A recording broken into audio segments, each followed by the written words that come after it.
안녕하세요. 오늘도 사연 살롱을 찾아주셔서 감사합니다. 30대 후반 여성이에요. 기구하다 라는 말의 뜻을 사전에서 찾아보면 이렇게 나와 있더라고요. 세상살이가 순탄하지 못하고 탈이 많다. 기구하다는 뜻에 아주 딱 맞는 삶을 살아온 한 사람을 잘 알고 있어요. 세상에서 가장 가깝고 가장 소중한 사람, 친정 엄마요. 엄마는 찢어지게 가난한 집에서 태어난 탓에 국민학교를 졸업하던 그날부터 미신 공장 공순이로 일해야만 했어요. 먹고 사는 것만으로도 충분히 버거운 팔자였기에 그 흔한 고등학교 검정고시조차 꿈도 꾸지 못했고요. 이처럼 힘든 상황이었지만 새침대기 소녀였던 엄마는 천생배필을 만나 사랑을 나누며 여인이 되었고 결혼에 저를 낳아 부모가 되었어요. 그런데 하늘도 무심하시지. 가난한 삶을 점지해 주셨다면 남편복이라도 넉넉하게 신경 쓰셨다면 참 좋았으련만. 공사장 일당쟁이 인부였던 친정아버지가 한겨울 공사 현장에 억지로 투입되던 날 부실공사가 원인이 된 붕괴사고가 발생했어요.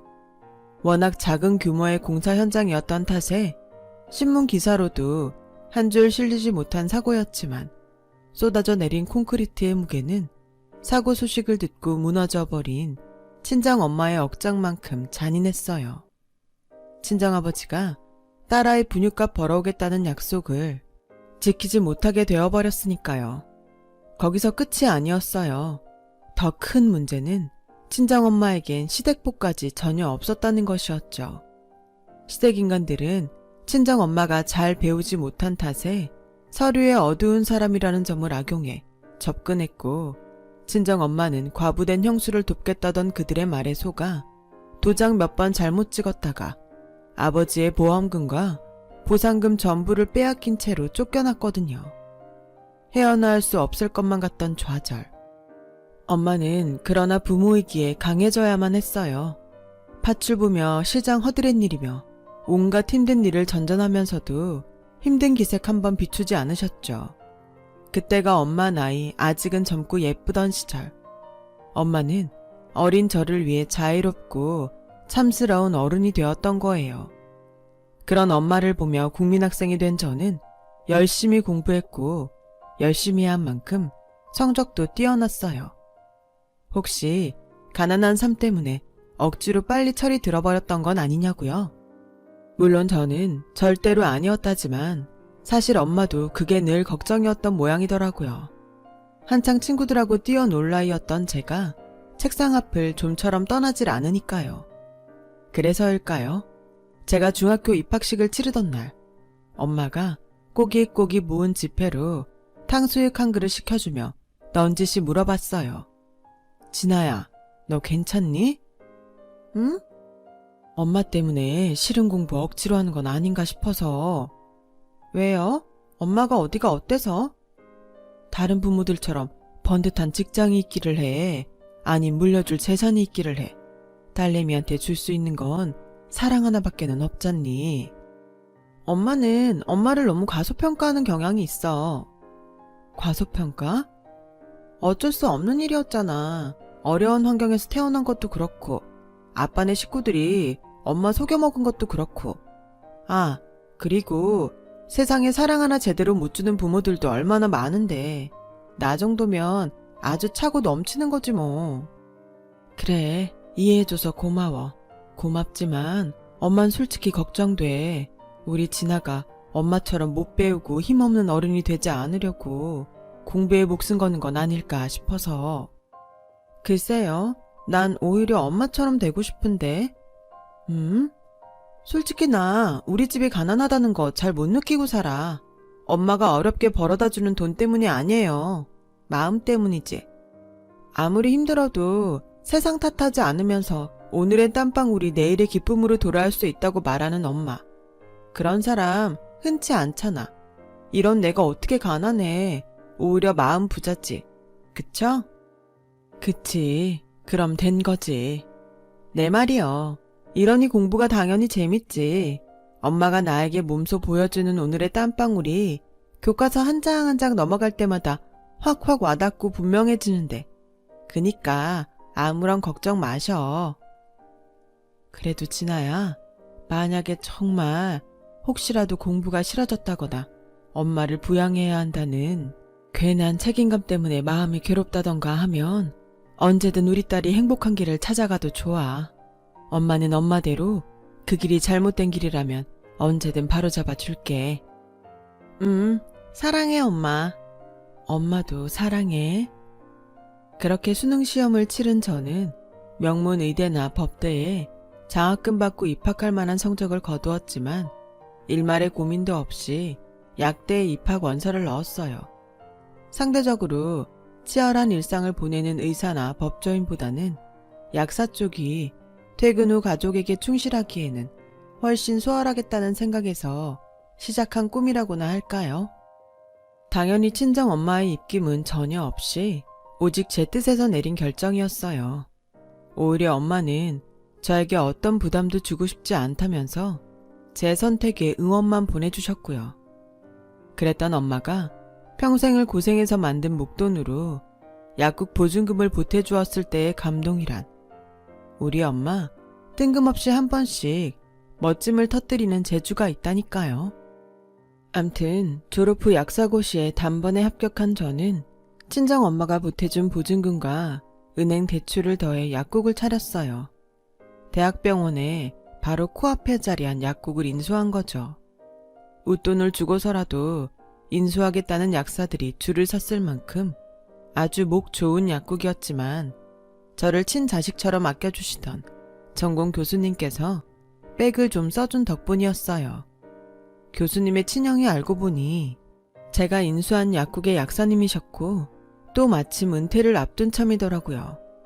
교수님께서는 제가 약국을 인수할 수 있도록 자리를 주선해 주시면서 이렇게 말씀하셨어요. 근래에 복이 드문 효녀라서 그 마음씨가 기특해서 도와주는 거야. 앞으로도 변하면 안 된다. 그런 교수님 앞에서 전 철석같이 다짐했죠. 절대 변하는 일 없을 거라고요. 이겨내려고 그토록 노력했지만 결국 모두 떨쳐낼 수는 없었던 엄마의 기구함과 박복함 따위는 내가 행복하게 사는 모습을 통해 모두 거두어내겠다고요. 그 후로 저는 그 다짐을 지켜나가며 한동안 바쁘면서도 즐거운 날들을 보냈어요. 영원히 끝나지 않을 것만 같은 행복이었죠. 하지만 누구에게나 삶의 굴곡이 한 번씩은 닥쳐오는 법이라고 하죠.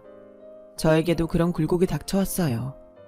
제가 새내기 약사로서 막 자리를 잡기 시작했던 무렵 맞이한 결혼 때문이었어요. 남편은 여러모로 저랑 비슷한 환경에 놓인 남자였어요.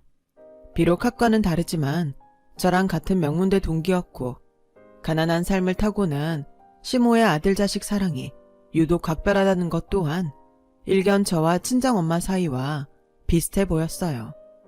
결혼 반대가 있기를 했나, 시댁과 친정 사이에 갈등이 있기를 했나, 그때까지만 해도 별다른 문제 없이 평범한 결혼 생활이었죠. 하지만 결혼 후 처음 맞이하는 시모의 생일날, 긴 싸움의 씨앗이 비로소 새싹을 틔우고야 말았어요. 고급 한정식 집에 식사 자리를 마련한 제가 퇴근이 늦어지는 남편을 기다리는 사이 시모가 대뜸 이러더라고요. 우리 아들이 정식으로 인사도 시키기 전부터 너 좋다고 그러길래 안달 복달을 해대길래 일단 결혼을 시키긴 했지만서도 솔직히 난 많이 배우고 잘난 며느리 반대였다. 갑자기요? 갑자기는 뭐가 갑자기야. 허니문 기간도 지났으면 식구들 사이에 할 말은 하고 살 때도 되었지. 그런 뜻이 아니라요. 결혼 준비하는 내내 반대 말씀 한마디 없으셨는데 사실 반대였다는 얘기를 들으니까 좀 당황스러워서요. 넌 결혼이 뭐라고 생각하니? 사랑하는 남녀가 만나서 새 가정을 꾸리고 새 삶을 시작하는. 결혼은 거래야. 아무리 세상이 변해도 그건 달라지지 않는다. 네? 세상에 어느 부모가 미쳤다고 신혼집이니 예식장이니 해가면서 귀한 아들내미 남의 집 자식 만들겠니? 내가 우리 아들 키우면서 쏟은 애정을 돈으로 따지면 얼마나 큰 금액인 줄 알아? 글쎄요. 굳이 따지자면 말씀하신 내용들 전부 양가가 반반씩 공평하게 부담했고 혼수에 예단에 이래저래 다 합치면 돈은 오히려 친정이 더 많이 쓴 걸로 아는데요. 지금도 보렴. 감히 시애미한테 말대꾸나 해대고 말이야. 이게 배운 유세 따는 거 아님 뭐라니? 제가 유세를 떨었다고요? 당하고 있는 게 아니라요. 또 말대꾸. 이래서 배운 여자는 며느리로 들이면 집안 꼴이 쑥대밭이 된다는 거야. 남편이랑 시애미를 고분고분하니 떠받드는 맛이 없잖아. 제가 남편한테 못하기를 했나요? 아님 시댁에 못하기를 했나요? 오늘만 해도 그래요. 어머님 생신 정성껏 잘 모시는 거잖아요. 그러자 시모는 뚱하니 한참 말이 없었고 그런 시모의 행동을 통해 반쯤 혹시나 하는 투로 지피는 구석에 있었던 저는 단도직입적으로 물어봤어요. 따로 원하는 게 있으면 그냥 솔직하게 얘기를 하세요. 차라리 그게 낫겠네요. 원하는 거? 있으니까 이런 얘기를 꺼내는 거잖아요. 얘기하면 들어는 주고? 일단 들어봐야 대답도 할 수 있지 않을까요? 그런 말이다. 용돈을 확 늘려주렴. 다달이 한 300씩. 300이요? 왜? 부담이니? 너 약사라며? 돈 잘 번다며? 아무리 그래도 그건 너무 과한 요구죠. 친정엄마한테도 한 달에 300씩은 안 드려요. 친정시댁 차별하시겠다? 시댁은 가족도 아니고 시부모는 부모도 아니라는 거니? 신여성 행세는 혼자 다 하더니 사고방식이 왜 그 모양이야? 누가 차별한다고 그러세요. 차별하는 사람이 시댁 친정 공평하게 월 100씩 똑같이 보내나요? 내가 아까 얘기했잖아. 우리 아들 키우면서 쏟은 애정을 돈으로 따지면 어마어마한 금액일 거라고. 그런 아들을 헐값에 데려갔으면 고개 숙이고 시댁에 눌러앉아 걸레질이나 하던가. 아님 며느리 된 값이라도 똑바로 치르던가. 둘 중 하나라도 제대로 해야지. 며느리가 무슨 가정부인가요? 일꾼 고용하셨어요? 왜? 300에 가정부 월급까지 얹어서 주려고? 아니요. 300은 너무 심하다는 뜻이었습니다. 먼저 일어날게요. 제가 시댁에 한치라도 소홀했다거나 친정이랑 차별이나 해봤다면 차라리 억울하지는 않죠. 양가에 매달 100만 원씩 공평하게 보내고 있는 상황이었다고요. 기본 용돈만 그 정도였고 시댁 대소사다 뭐다. 이래저래 따로 챙겨드리는 금액이 경우에 따라서는 100만 원을 넘는 경우도 왕왕 있었고요. 그런데 오마이갓, 용돈으로 300만 원이라뇨. 그것도 매달 다달이. 이해할 수 없었어요. 그래서 단호하게 거절함에 일어섰죠. 결혼 후 처음 맞이한 시모의 생신은 그렇게 엉망진창으로 끝이 나버렸고 그 후폭풍은 부부관계에까지 이어졌어요. 남편이 대뜸 시모 편을 들었거든요. 당신이 어떻게 이럴 수 있어? 날 낳아준 엄마잖아. 당신 시어머니잖아. 지금 편가르자는 거야? 편가르자는 게 아니라 아니다. 갈라야 되면 갈라야지. 뭐? 당신이 시댁 살림살이를 해봤어? 아님 엄마 뒷바라지를 해봤어? 잘 나가는 약국 약사면 시어머니 막 무시해도 된다고 누가 그래? 당신 좀 낯설다. 원래 이런 사람이었니? 그건 내가 해야 되는 말 아니냐? 시부모도 부모인데 까짓거 용돈 좀 넉넉하게 달라고 그럴 수도 있는 거지. 그 넉넉한 용돈이 얼마씩이나 되는지 알고는 이래? 300이야. 300? 한 달에? 매달. 그리고 내가 진짜 제일 걱정하는 건 당장에 300이 아니야. 시작이 300분일지도 모른다는 거지. 600, 700, 1000. 앞으로 얼마나 더 늘어날지 모르는 일이라고. 알았어. 내가 엄마랑 잘 얘기해볼게. 그렇게 남편은 한풀 꺾였고 남편이 시모랑 얘기를 잘했는지 한동안 잠잠한 시간이 흘러갔어요. 아니, 솔직히 불안불안한 시간들이었죠. 아니나 다를까 남편이 시모의 용돈 욕심을 한풀 꺾어 놓았다고만 믿고 있었는데 알고 보니 300을 시모에게 달마다 꼬박꼬박 갖다 바치고 있었더라고요. 그 무엇보다 제가 제일 기분이 나빴던 건 당신 미쳤어? 네가 이러고도 인간이야? 아, 미안해. 알았으니까 바가지 좀 그만 긁어라 좀. 그게 지금 미안한 사람 태도니? 미안하다고. 근데 나도 우리 부부를 위해서 어쩔 수 없어. 어쩔 수 없어? 어쩔 수 없어서 장모님 통장에 손을 대? 메꿔 놓을게. 내가 땡빚을 져서라도 그 돈 다 채워 놓는다. 됐냐? 메꾸는 건 당연히 메꾸는 거고 난 지금 당신 행동이 얼척없다는 거야. 그게 무슨 돈인지, 엄마 이름으로 된 통장을 내가 왜 직접 관리하고 있었는지 그걸 뻔히 아는 인간이. 그거 그 통장에 들어간 돈 약국 개업할 때 보증금 보태준 엄마 돈 갚으려고 모아놨던 거잖아. 엄마가 온갖 험한 일 다 겪으면서 겨우겨우 모은 전재산 그거 돌려주고 싶어서 모았던 돈이잖아. 그래서 더 화가 나. 당신이 손댄 건 그냥 돈이 아니라 엄마의 희생이고 자식 사랑이니까. 제발 내 생각도 한 번만 좀 해주라. 오죽했으면 이랬겠냐고. 엄마가 그 돈 안 해주면 자식 며느리고 나발이고 평생 안 보고 살 작정이라고 하니까 어쩔 수 없었던 거지. 그깟 돈 때문에 부모 자식 연 끊을 순 없잖아. 용돈으로 그 많은 돈을 요구한 것부터가 잘못이라는 생각은 안 해? 그래서 뭐 어쩌라고. 당신한테야 피 한 방울 안 섞인 시모라지만 나한텐 친엄마고 이게 내 자식 노릇이야.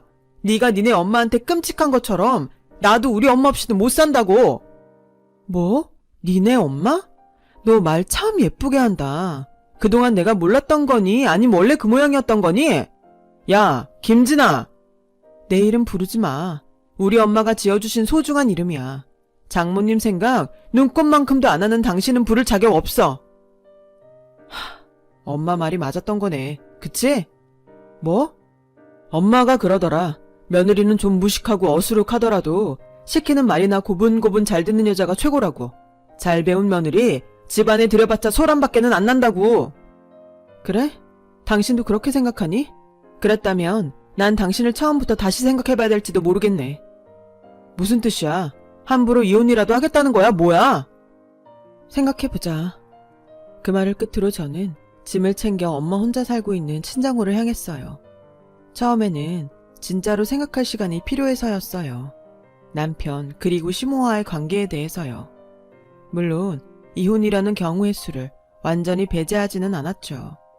그런데 친정엄마가 쉰김치에 찬밥으로 혼자 끼니를 때우는 모습을 마주하는 순간 결심이 서더라고요. 평생 먹은 쉰김치가 질리지도 않아? 질리기는 맛 잘 들어가지고 밥 한 그릇 뚝딱인데. 엄마, 딸내미가 약사잖아. 자리 잘 잡은 약사. 매 끼니 스테이크는 못 썰겠지만 그래도 어느 정도는 챙겨서 먹어도 괜찮아요. 에이, 엄마가 돼가지고 어떻게 그래? 그래도 돼. 엄마 정도 부면면 그럴 자격 충분하고. 아냐, 아무리 딸내미 잘 키웠다는 소리를 듣고 살아도 명색이 부모가 자식 덕볼 기대하고 살면 안 되는 법이야. 우리 딸이 벌어온 돈은 우리 딸의 삶을 위한 거니까. 그치? 같은 부모고 같은 사람인데 어쩜 이렇게 다를까? 왜? 무슨 일 있었니? 가방은 뭐야? 최서방이랑 싸웠구나? 그게... 윗집에 수도 터졌잖아. 집 수리하는 동안만 신세 질게요. 최서방은 같이 오집에... 시댁이요. 진짜 싸운 건 아니고 최서방 직장이 시댁이랑 가깝잖아. 약국은 엄마 집이 가깝고 그냥 그래서요. 암튼 며칠만 신세 지겠습니다. 오지숙 여사님. 대신 그동안 고기 반찬은 딸이 책임진다. 그때 전 엄마한테 시댁과의 사건을 단 한마디도 솔직하게 말하지 못했어요. 하지만 속으로는 분명하게 결정한 상태였어요. 남편과의 이혼을 말이에요. 친정엄마를 마주하는 순간 깨달았으니까요. 이대로 시댁에게 들볶여가면서도 결혼 생활을 유지한다면 굴곡 많은 엄마의 삶에 또 하나의 그림자를 들이우는 것밖에는 안 된다는 것을요. 그래서 전 바로 이튿날에 남편에게 이혼을 통보했어요. 합의 이혼이 안 된다면 소송도 하겠다는 일종의 경고였죠. 하지만 이놈의 남편이라는 인간은 제 통보를 그저 투정쯤으로 가볍게 받아들였던 모양이더라고요. 이혼 통보를 날리고 며칠 뒤 웬 카드 결제 문자가 저에게 날아오는 것이 아니겠어요? 그 문자들은 남편이 가지고 다니던 가족카드로 여행이 예약되었다는 내용들이었고 황당한 저는 남편에게 쫓아가 따졌죠. 우리 곱게 헤어져? 사랑하는데 어쩔 수 없이 이혼하는 거야? 아니잖아. 근데 제주도 여행, 이판국에 이별 여행이라도 다녀오자는 거니? 무슨 이혼을 번갯불에 콩 볶아 먹듯 쉽게 결정하냐? 쉬워? 내가 지금 쉽게 얘기하는 걸로 보여? 그렇다면 착각인데. 알았으니까 같이 엄마 모시고 바람이나 좀 쐬러 다녀오자고. 하나만 물어보자. 통장에 손 댔을 때도 그렇고 지금도 그렇고 당신 생각이야? 아님 당신 엄마 생각이야? 사실은 엄마가 특별히 부탁했어.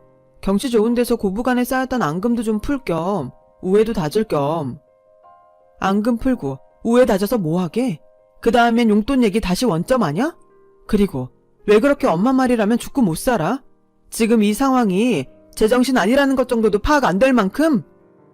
심호와의 사건을 겪으며 저는 늘 그게 궁금했어요. 낭편은 나름 명문대까지 나온 사람이고 평소에도 별 다른 문제는 보인 적 없으면서 왜 사사건건 심호 얘기만 나오면 세상 멍충이가 되어버릴까 싶어서요.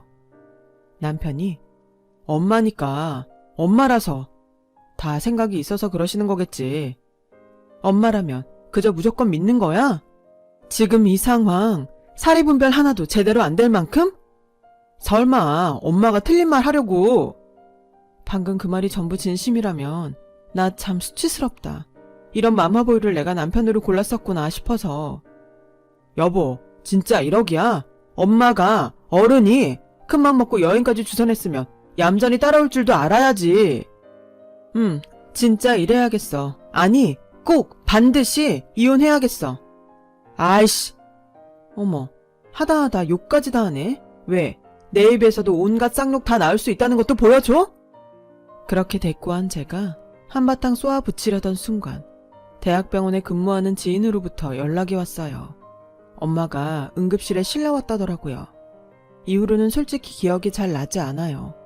경황 없이 응급실에 도착해보니 친정엄마는 MRI를 찍는 중이었고 의사로부터 계단을 헛디딘 엄마가 머리부터 추락한 것 같다는 소식을 전해 들었어요. 뇌출혈 수술 날짜를 받았다는 것 정도만, 그것도 부서진 거울 파편처럼 드문드문 머릿속에 남겨져 있을 뿐이었죠. 확실한 기억은 링거를 맞으며 깊게 잠든 엄마의 손을 꼭 부여잡으며 살아주셔서 감사하다는 말만 속으로 밤새 되새겼다는 것 밖에는 없을 정도로 큰 충격이었어요. 다행히도 위태롭던 며칠이 고맙게도 무탈하게 흘러갔고 뇌압이 떨어져준 덕분에 친정엄마는 예정대로 수술대로 오르게 되었어요.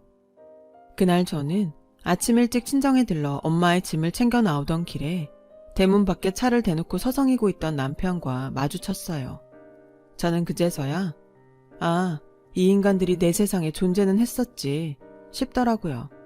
그러거나 말거나 남편은 말없이 희끗 웃어 보이더니 저를 차에 태우려고 했어요. 당연히 거절했죠. 바쁘니까 오늘은 그냥 가. 아니다. 앞으로 할 얘기 있으면 서면으로 해. 얼굴 마주볼 사이 아니잖아 우리.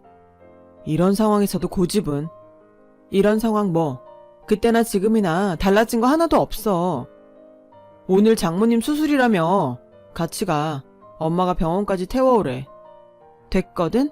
택시 타고 가면 돼. 시어머니 말 좀 들어라 좀. 아직 이혼 성사된 거 아니잖아. 도장 찍기 전까진 어찌됐건 우린 부부고 사위 얼굴이라도 비춰야 장모님 마음 편히 수술방 들어가시지. 당신이 언제부터 사위였어? 니네 엄마라며. 그때 시모가 남편에게 전화를 걸어왔어요. 남편은 눈으로는 저를 헥헥거리며 입으로는 네 금방 갈게요. 알았어요. 하는 말만 연거푸 되풀이하더니 전화를 끊기 무섭게 가슴 철렁한 소식을 전했어요. 얼른 병원 가보자. 장모님 상태 안 좋아지셨대. 내가 그렇게 만만해? 우스워? 한 번 속지 두 번은 안 속아. 엄마 지금 병원에 계셔. 장모님 옆에. 그렇게 저는 당장 급한 대로 남편의 차를 타고 출발했어요. 그날따라 차는 왜 이렇게도 막혀대는지 병원으로 향하는 1분 1초가 지옥 같은 시간이었는데 남편의 차가 병원을 그냥 지나쳐버리는 게 아니겠어요? 그 순간 제 가슴은 또 한 번 내려앉았죠. 당했구나. 무슨 짓이야. 차 세워. 당신이야말로 무슨 짓이야? 오늘이 어떤 날인지 잊었어? 엄마랑 제주도 여행 가기로 한 날이잖아. 이런 개새끼가? 적당히 좀 해. 수술 네가 하냐? 의사들이 어련히 알아서 잘 살려놓겠지. 정 안 되면 그건 하늘의 뜻인 거고. 사실 시모의 전화는 공항에서 기다리고 있으니 저를 얼른 데리고 오라는 전화였고, 신랑은 엄마가 위독하다는 소식인 척 저를 기만해서 억지로 차에 태워 출발했던 거죠. 사실을 알고 격분한 저는 온갖 욕설을 쏟아부으며 차를 세우라며 악을 질러댔지만, 남편은 말끝마다 엄마가 어쩌고 엄마가 저쩌고를 반복해가면서 절대로 차를 세워주지 않을 기세였어요. 이대로 공항까지 끌려간다면 친정엄마 혼자 차가운 수술방에 들어가야 할지도 모르는 상황이었죠.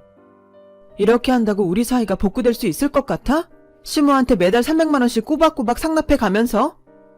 얌전히 있어. 차 사고 나서 니네 엄마보다 먼저 삼도천 건너기 싫으면. 아니, 그렇게는 못하지. 그쪽 모자한테 더 이상은 못 놀아나지. 그렇게 차창 밖으로 몸을 반쯤 내민 제가 온 힘을 쥐어짜 외쳤어요. 사람 살려요! 그렇게 몇 차례 제가 절규하듯 간절하게 외쳐대는 사이 그 난동에 하나둘 시선이 끌린 행인들과 신호 대기 중이던 차의 차주분들이 다가와 조수석 문을 열어주었거든요. 덕분에 저는 차에서 내릴 수 있었고, 두고 봐. 오늘은 급해서 그냥 일단 가지만 언젠가는 반드시 대가를 치르게 해줄 테니까. 미친. 그 한마디를 남긴 채로 저는 병원을 향해 내달렸어요. 죽어라 달린 끝에 간신히 시간 맞춰 친정엄마에게 도착할 수 있었어요.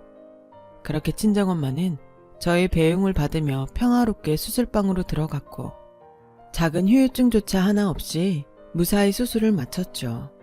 그로부터 얼마 뒤 저는 건강을 완벽하게 회복한 친정엄마에게 그동안의 사건들을 솔직하게 고백하고는 혼자 길을 나섰어요. 시궁창 진흙밭 싸움 속으로 친정엄마를 끌어들이고 싶지 않았으니까요. 그렇게 시댁을 찾아간 저는 남편 그리고 시모를 만났죠. 용돈 300만 원이 그렇게 탐이 나던가요? 부모 수술날에 제주도 여행을 끌고 갔어야 했을 만큼? 그렇게 하면 제가 이혼도 포기하고 용돈도 넙죽넙죽 가져다 바칠 줄 알았나요? 어디 대답을 좀 해보라고요. 당신들 말 잘하잖아. 말 같지도 않은 짓거리들은 끝장나게 잘 질러대고. 그러게, 애초에 시키는 대로 용돈 해줬으면 이런 일도 없잖아. 결국엔 다 내 잘못이다. 내가 몹쓸 인간이어서 사태가 이 지경까지 번진 거다. 여보, 나랑 얘기해, 나랑. 싫어. 둘이 같이 벌인 일이잖아. 사건의 시작은 당신 엄마였고 마침표는 당신이었고, 그니까 당연히 둘이 같이 들어야지. 아들은 가만히 있어. 제 주둥이가 얼마나 더 나불거리나 어디 끝까지 드러나 보게. 그래요. 기회 있을 때 단도직입적으로 말하죠. 당신들이 통장에서 300만 원씩 매달 빼간 돈에서 이자까지 쳐서 돌려놓고 얌전히 이혼 도장 찍어요. 아, 그날 억지로 공항에 끌고 가려고 했던 행동에 대한 반성문도 한 장 써 놓으셔야겠네. 여기서 더 험한 꼴 당하고 싶지 않으면. 말 다 했으면 이제 내가 대답하마. 고맙다. 아주 많이. 고맙다고요? 그동안 300씩 보내준 돈으로 비싼 변호사를 살 거거든. 기왕지사 귀한 아들 이혼남 만들게 생긴 거 위자료라도 단단히 챙겨 받아야 죽어서라도 한이 없을 것 같아서 말이야. 매번 드는 생각인데요. 그쪽 식구들은 착각의 집안 내력인가? 비싼 변호사 산다고 해서 당신들이 벌인 사악한 행동들이 묻힐까요? 이혼 귀책 사유를 내가 뒤집어 쓰는 일이 생길까요? 쉽지 않겠지. 그래서 비싼 변호사라고 강조한 거 아니겠니? 승률 좋은 로펌에 맡길 예정이야. 뭐 알지도 못하면서 잘난 척은? 그 순간 어디 한번 싸워봅시다 하는 익숙한 목소리와 함께 한 여인이 정장 차림의 낯선 남자 하나를 대동하고 나타났어요. 그 여인은 엄마? 아니 엄마가 여긴 어떻게 알고? 부모가 괜히 부모게. 딸 자식 어디서 뭐하고 있겠구나. 눈 감아도 훤히 보이니까 부모지. 마침 잘 오셨네요, 사부인. 그쪽 딸아이가 우리 아들 이혼남 만들려고 아주 작정을 한 모양인데 이참에 재산 분할이랑 위자료에 대해서 오붓하게 대화를 나눠볼까요? 신경 쓰지 마, 엄마. 저 사람들 제정신 아니야. 딸, 응? 부모가 부모인 두 번째 이유가 뭔지 아니? 바로 이래서야. 저를 다독이듯 이야기한 친정엄마는 곧장 시모를 향해 돌아섰고 제가 본 엄마의 모습 중 처음 단호한 모습으로 말을 이어갔어요. 남편 허망하게 보내고 시댁인간들한테 뒤통수까지 맞으면서 쫓겨났던 날 내가 무슨 생각을 했게요? 사랑하는 우리 진아한테만큼은 이런 일 없도록 지켜주겠다. 비록 남들 보기에는 못 배우고 힘없는 부모일지는 모르겠지만 내 자식한테는 세상 가장 강력한 방패막이가 되어주겠다. 그 말을 지키기 위해서라도 열심히 살았고 그 말을 지키기 위해서 준비한 이혼 전문 변호사예요. 그러자 엄마가 대동했던 정장 차림의 변호사가 시모에게 명함을 건넸고 명함을 몇 번씩이나 거듭 확인한 시모는 그럼에도 적반하장이었어요. 잘난 며느리만 별로인 줄 알았는데 없이 사는 부모는 한술 더 뜨네 더 떠. 얘기 나온 김에 하나만 더 물어봅시다. 사부인, 남들은 잘난 며느리 못 봐서 한달인데 왜 그렇게 못 잡아서 한달이죠? 정말 용돈 때문일 뿐인가요? 듣고 보니 그러네. 저한테 무슨 자격지심이라도 있어요? 그래, 나 국민학교 겨우 나왔다. 이제 됐냐? 잘난 척을 하다 이제는 시험에 억장까지 갈기갈기 찢어놓으니 속이 시원해. 진짜 딱 그뿐이에요. 그냥 그 자격지심 때문에. 그냥이라니 나한텐 평생의 한이야. 그 한을 풀기 위해서라도 치맛바람이라는 욕까지 얻어먹어가면서 우리 아들을 얼마나 애지중지 키우면서 명문대까지 졸업시켰는데 그렇게 소중하게 키운 아들을 감히 공짜로 가져가? 안 되지. 내 눈에 곰팡이가 끼는 한이 있더라도 그런 꼴은 억울해서 못 보지. 구구절절 시모의 사연을 듣자 하니 시모는 국졸이라는 지독한 자격지심으로 인해 스스로 불우함을 자초하는 삶을 살아왔더라고요. 학벌 콤플렉스를 가진 채로 몸뚱이만 늙어버린 자신과는 다르게 젊은 데다가 명문대도 나오고 남들 다 부러워하는 약사라는 직업까지 가진 저를 질투했던 거고요. 치마폭에 꽁꽁 싸맨 채로 오냐오냐 해가며 명문대 졸업생으로 만들어낸 귀한 아들을 저에게 도둑맞았다는 피해의식도 있었어요. 대체 얼마나 감싸고 돌았냐면 가만히 듣고 있던 제가 이 인간 그동안 대체 빤스는 엄마 없이 어떻게 혼자 갈아입었던 거지? 하는 생각이 잠깐 들었을 정도로 아주 심각한 지경이었어요. 물론 그 오냐오냐의 결과는 최악이었죠. 시모의 한마디에 사리 분별 상실한 채로 꿈뻑 죽어나가는 마마보이 남편을 낳았고 저에게는 용돈 300만 원이라는 일종의 보상심리로 작용한 셈이었거든요. 네, 사연은 잘 알겠네요. 근데 아무리 그래도 잘못은 잘못이죠. 어머님과 완벽하게 반대되는 훌륭한 사람을 나는 세상 누구보다 잘 알고 있으니까요. 우리 엄마요. 우리 엄마도 국민학교밖에 못 나왔어요. 하루라도 일손 놓으면 바로 다음날 끼니가 끊길 만큼 어려웠으니까요. 그래도 우리 엄마는 당신과는 달랐어요. 나한테 줄 수 있는 거라고는 사랑 딱 하나밖에는 없었지만 몸가짐 하나하나 모범을 보여가면서 딸 자식 잘 키워냈고 당신은 그놈의 자격지심 때문에 아들 자식 망쳤고 말 조심해. 내 아들이 어디가 어때서? 어디가 어떻긴요. 엄마 꼭두각시지. 이쯤에서 결론 짓죠. 이혼 합니다. 위자료랑 재산 분할 능력껏 노려보세요 어디. 물론 쉽게 당해주지는 않겠지만 그리고 당신은 평생 죄책감 품고 평생 책임지면서 살아야 돼요. 왜? 아들 자식 마마보이 된 거 그거 다 당신 잘못이고 당신 책임이니까. 그게 어떻게 내 잘못이야? 자식 사랑이 어떻게 잘못이고 죄가 돼? 잘못된 방식의 사랑은 때로는 죄가 될 수도 있어요. 삶의 아쉬움과 서러움을 자식을 통해 억지로 대리만족하려다가 이 사달을 내버린 당신처럼. 그게 당신과 우리 엄마의 결정적인 차이고요. 그 말을 끝으로 저와 친정엄마는 시댁과의 관계를 영원히 끊었어요. 이후 엄마가 준비한 변호사의 활약 덕분에 이혼 소송에서 완벽하게 승소했죠. 이혼의 모든 귀책 사유가 남편과 특히 시모에게 있었으니 위자료도 당연히 제가 받는 쪽으로 결정이 났습니다. 재산 분할에도 100원 하나 손해보지 않았고요. 용돈 300만 원을 요구했던 시모가 거꾸로 저에게 매달 큰 위자료를 지급해야 하는 역설적인 상황이 되었다고나 할까요? 한편 이혼 승소 판결을 받아든 친정엄마는 한박 웃음을 지으며 아주 크게 기뻐하셨어요. 제가 장난 반쯤 섞어 딸내미 이혼녀 됐는데 한박 웃음까지 짓냐고 물었는데 돌아온 엄마의 대답이 참 멋지더라고요. 이 세상에 흠없는 사람이 어디 있겠니? 다들 가슴에 흉터 하나씩은 품고 살지. 중요한 건 흉터를 어떻게 이겨내고 앞으로 어떤 모습으로 살아가느냐 하는 거 아닐까? 같은 상처를 가지고 있었지만 완벽하게 결말을 맞이한 나랑 그 여자의 차이처럼, 그러니 진아야, 그 사람들이 너를 핥히고 지나간 상처는 알아요, 엄마. 그리고 약속해요. 상처와 관계없이 잘 살아볼 거예요. 엄마의 말씀대로 씩씩하게 잘 살아보려고 합니다. 엄마, 고맙습니다. 제 이야기는 여기까지입니다. 들어주셔서 감사해요. 오늘도 건강하시고 희망찬 하루 되세요. 여러분, 사연 댓글에 응원과 현명한 조언 부탁드려요. 좋아요와 구독은 저에게 큰 힘이 됩니다. 오늘도 좋은 일 가득하세요.